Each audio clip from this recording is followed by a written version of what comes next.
All right. Get you a shirt, player. Break them chains of poverty. Get this book. $8.99. Amazon Prime. They let you hold it for like about a month. Just make sure you flip through all the pages when you first get it, so I get credit for it. I appreciate it. You know, it's my intellectual property.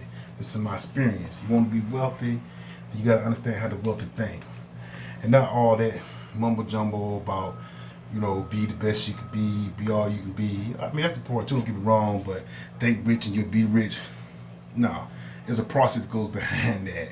Having an abundance mindset. How do you have the abundance mindset? This, I got more women, I got more money. No, there's a process behind that. What is the process? How you develop these tools? By reading books, watching incredible people on YouTube, and putting into action what you learn to see what results you can get from it. This is my intellectual property. This is the start of that process. Understanding and controlling your finances. For example, right? Who knows what the four kind of incomes are? It's four of them. People say it's three, but it's really four. It is earned income, which you earn at your job, which is taxed at the highest rate. It is supplemental income. Like say if you get a bonus from your job, it's taxed at about 45%. Then there is passive income, like you make from selling a book, owning property and getting income from that. Then there is the fourth income, which is portfolio income. The money that you have from having stocks and bonds and investment funds and exchange funds and stuff like that. From being in the stock market, your 401k, your IRA, all those things are called portfolio incomes.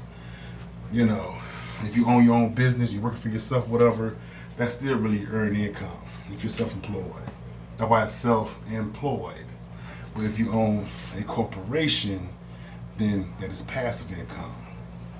Because you're not employing yourself, you're employing other people to do a job for you, you get money from it. Throwing jewels out here, gems.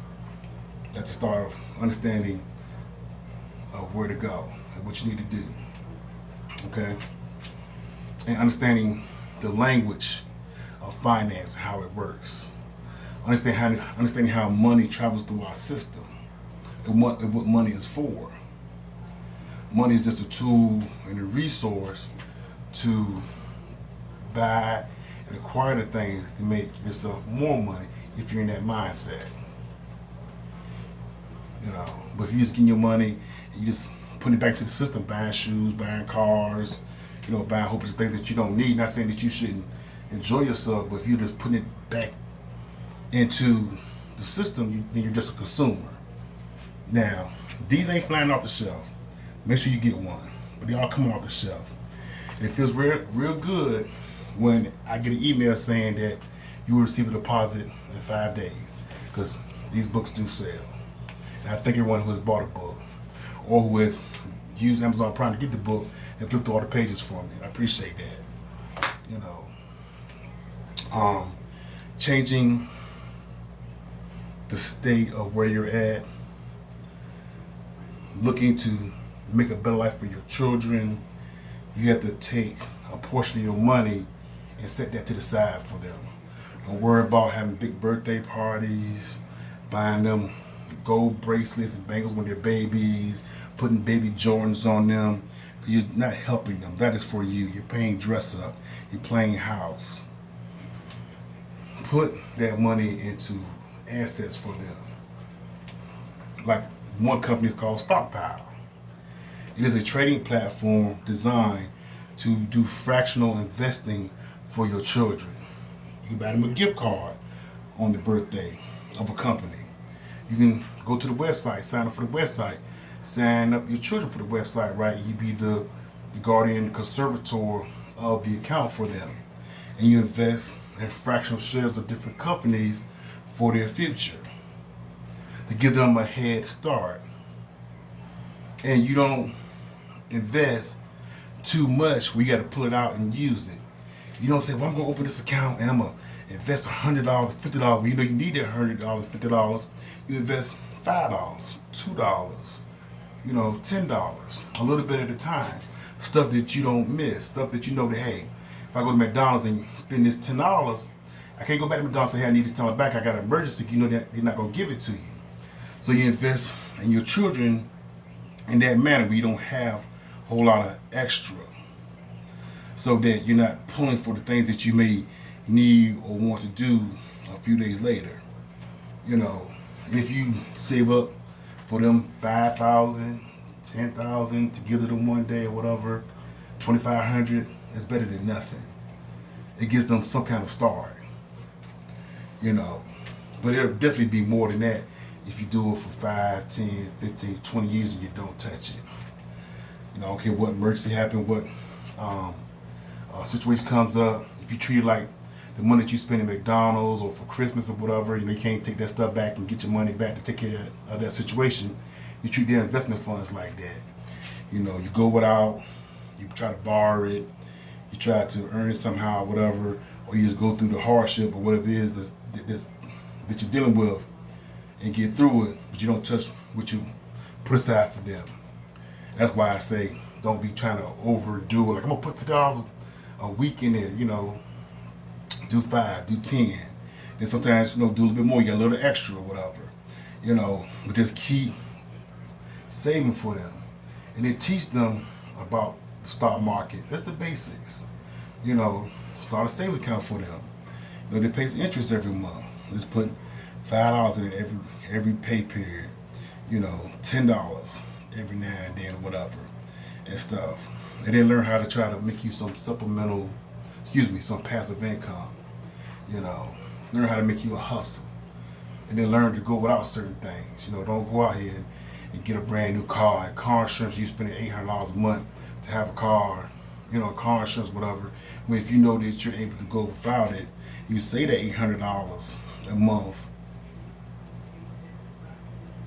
and then put it towards something else, or put it towards getting the car. Think about it, right? If you're paying $800 a month, $700 a month between the car payment and car insurance, right? If you save that money for 10 months, that's $8,000. You can go buy a car. You can put a down payment on a nice car and get a reasonable, monthly payment on it. If you can deal with things like riding a bicycle, catching a bus or whatever.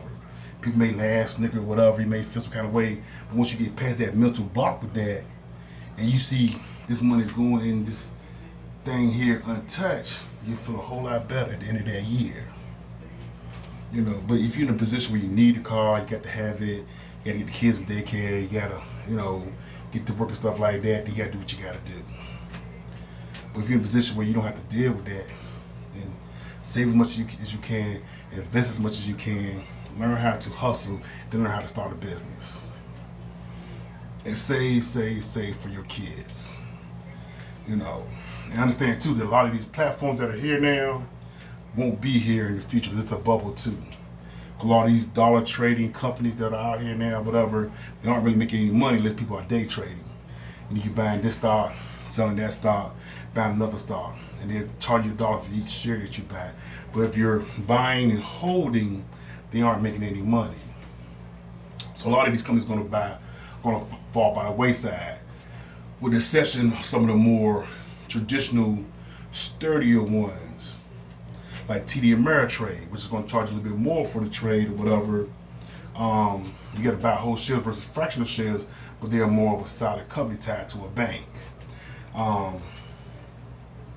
Another company is Computershare. They charge per share, they charge for per initial investment, but they manage companies like Walmart stock, 401k, IRA. They manage those large accounts for Walmart with them, so they're a sturdier company. So we're looking to do long-term investing or whatever. It's a lot better possibly to go that route. The decision is yours, but those are most solid companies. Like a lot of these Robin Hoods and so many of them that doing these dollar trades, whatever, a lot of them are not going to be here because it's a bubble, And so as soon as the next new platform comes up, people got that herd mentality. Go over here, they're offering this. And then those older ones are going to eventually fall to the wayside because the model It's not really a model that is sustainable.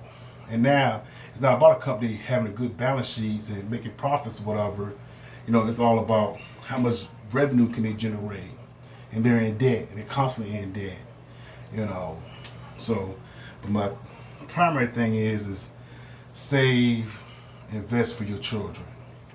You know, if you're working class, you know, lower class, not lower class, I'm sorry. If you fall below the poverty line, you know, start trying to do something for your children. Most middle class people, they already have like, you know, their CPA, their, living trusts, wills set up for their children. But most working class people, people who come from poverty standpoint, they don't have these things in place.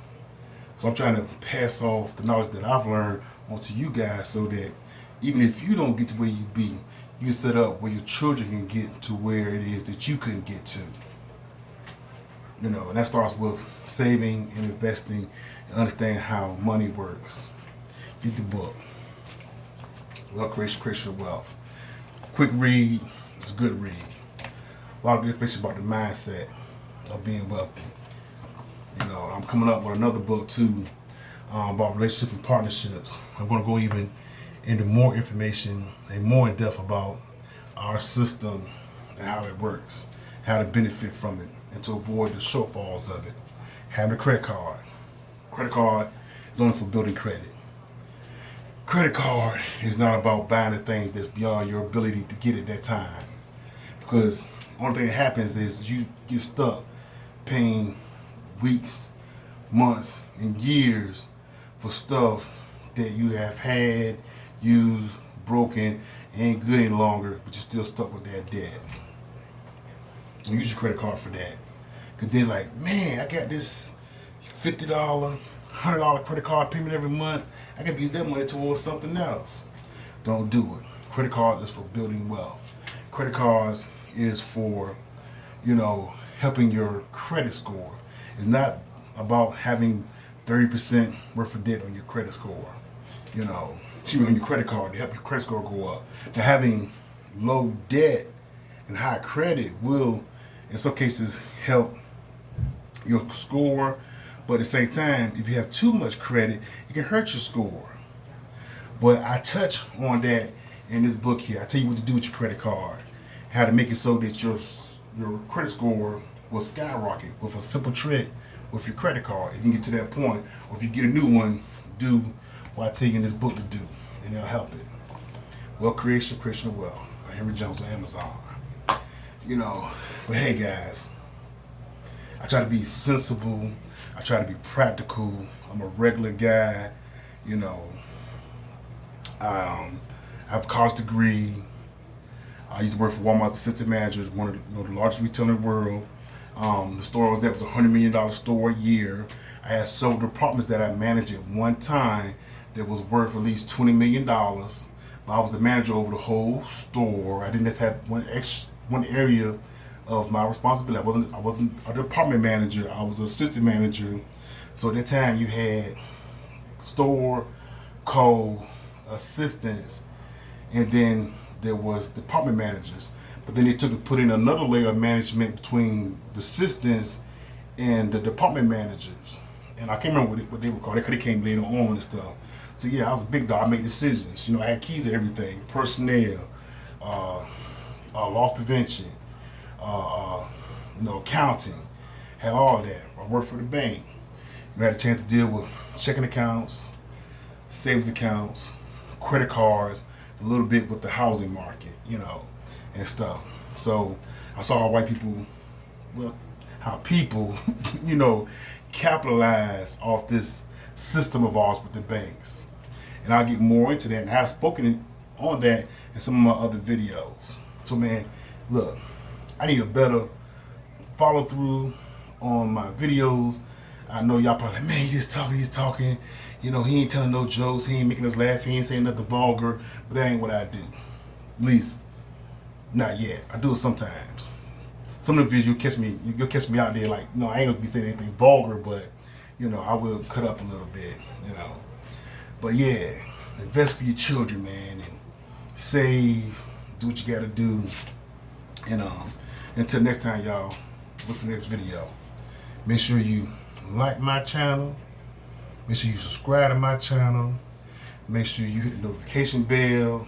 And make sure that, hey, you know, you have any questions, comments, something that you want to speak on or touch on, I'll be more than happy to deal with that for you. Put together the information if I don't already have it. I got you. I'm with you. You know, when you leave donation, you know, I'm kind of out of date. I'll use the PayPal button in the corner, but I'm gonna go ahead and do the Cash App in the comment section. So you want to show some love for my intellectual property and how it will help benefit you. You can do that. All right, peace.